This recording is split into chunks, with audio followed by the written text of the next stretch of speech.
Deep down at 52 meters down in Egypt's Blue Hole, there's an archway that divers call the Arch. It's killed more than 150 people, more than any comparable dive site on Earth.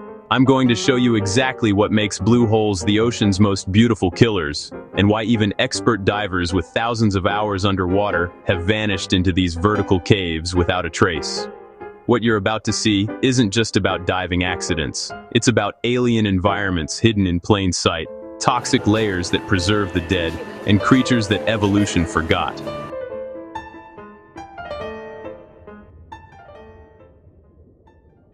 Blue holes are vertical underwater caves carved into limestone over millions of years.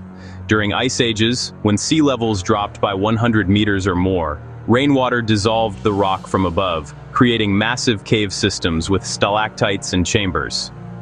When the ice melted and oceans rose, these caves flooded and became the sinkholes we see today. They appear deep blue, almost black, because they drop so suddenly from shallow reef that light can't bounce back from the bottom. Some are 200 meters deep, others over 300. To put that into perspective, a 30-story building would disappear completely into some of these holes. What makes them deadly is the overhead environment. You're not in open water. You're inside a submerged cave where the surface might be 50 meters away through narrow passages, not just straight up. The walls close in, the light disappears within 30 meters, and if you stir up the silt, you're diving blind in a stone tomb. Nitrogen narcosis hits most divers around 30 meters. Your brain starts acting drunk, your judgment fails, and you make deadly decisions. At 50 meters, some divers have ripped their regulators out because they forgot they needed to breathe. Oxygen toxicity is worse. Breathe regular air too deep and oxygen itself becomes poison, causing convulsions that drown you. Then there's the bends. Ascend too fast and nitrogen bubbles form in your blood, causing paralysis or death. Around 30 meters down in most blue holes, you hit the halocline, where fresh and salt water meet. Below that is an anoxic zone. No oxygen, just hydrogen sulfide that turns the water milky white. This layer is so toxic it preserves anything that sinks into it.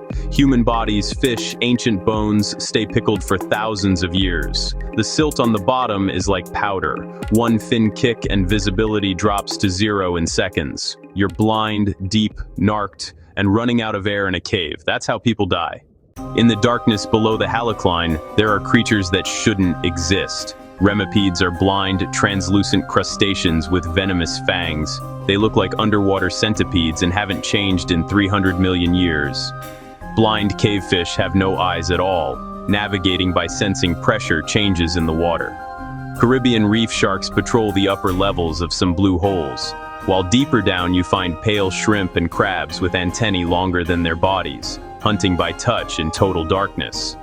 The caverns themselves hold secrets. Ancient stalactites hang from ceilings, proof these caves were dry land 15,000 years ago. In Belize's Great Blue Hole, explorers found stalactites at 100 meters deep. In the Bahamas, blue holes have yielded human skulls over 10,000 years old, and bones of extinct giant tortoises. These aren't just dive sites. They're time capsules preserving snapshots of Earth across millennia. Dahab's Blue Hole in Egypt is the deadliest. The Arch, a tunnel at 52 meters that opens to the open ocean, has killed more than 150 divers. Most were experienced, many were instructors. They misjudged their air supply or depth, and either blacked out from oxygen toxicity or got lost in the tunnel. The site is lined with memorial plaques. Belize's Great Blue Hole is safer but no less mysterious. 300 meters across and 125 meters deep, visible from space. Jacques Cousteau mapped it in 1971, but even he only explored the upper levels. In 2018, a submersible reached the bottom and found a thick hydrogen sulfide layer, then complete darkness and a conch shell graveyard.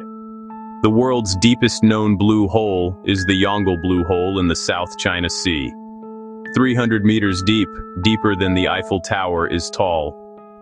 ROVs and technical divers are mapping these sites, collecting sediment cores with microbes living without sunlight or oxygen. extremophiles that give us clues about early Earth and possibly life on other planets. But every expedition is a gamble. Even with modern technology, blue holes remain one of the last true frontiers on Earth.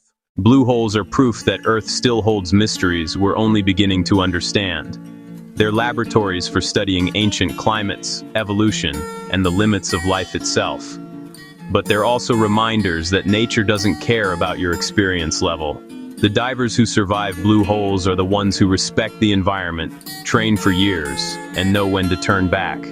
I'm not telling you to avoid blue holes. I'm telling you to understand what you're looking at when you see one. That beautiful blue circle isn't an invitation. It's a warning.